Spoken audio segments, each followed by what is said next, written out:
Attribution marketing is not a new term or discipline. It is the science of evaluating where customers go throughout the journey and the relative importance and influence of different touch points and experiences on their final decision-making process. From my experience, when we first developed a platform or a website for a brand and we developed the experience and allowed them to find more information and interact with the brand, we used to struggle to gain the investment to develop the platform in the first place. That was until when customers were asked at point of purchase what had influenced their decision. At this point, it became apparent that 40% of all of the sales that had gone through in that transaction had actually been influenced by their previous experience on the website. This was an early form of attribution marketing, but that this has now developed and become far more rigorous and far more sophisticated. There is a common misconception that attribution marketing is focused primarily on a business-to-business customer rather than on the B2B audience. This was touched on by a recent Deloitte CMO report. Across many areas of marketing, we're seeing B2B businesses apply the same principles of attribution marketing to understanding their end user and customer. This is increasingly important in this marketplace with competition for B2B customers. Someone once told me that the best advertising isn't advertising. I don't necessarily agree with this utopia, but I do agree that frictionless advertising and communication is key to effective marketing. Understanding how you move someone through the funnel and effectively transition them from one point to the next to try to encourage them to make that final purchase is key to effective marketing. Attribution marketing has now evolved, become far more sophisticated and rigorous.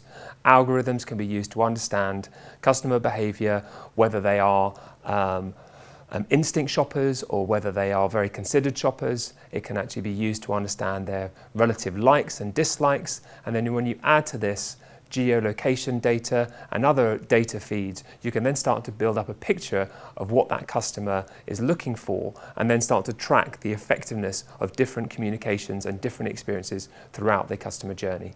Threading a narrative across this whole journey, whether that be online, offline, is key to effective marketing.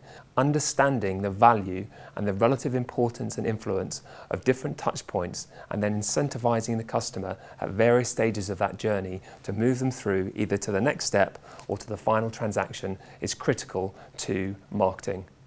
The third evil is data. Whilst data has been around for some time, the emergence of data scientists and the art of developing deep insight into customers is one that can be seen as a threat to creatives. Some creatives see this as a threat, mostly from the evaluation and assessment of their creative work, but to others, the inspiration that can be taken from deep customer insight and an understanding of that audience is something that should fuel and inspire creatives to create even better and inspiring work. All of these evils, technology, social, data, can all be seen as a threat to creatives. But to the open-minded, talented creatives, they are merely context. Context to create something that hasn't been done before, that resonates with the audience, that embraces digital behavior, whether that be social or data or technically driven. So what does this all mean for organizations and marketing departments?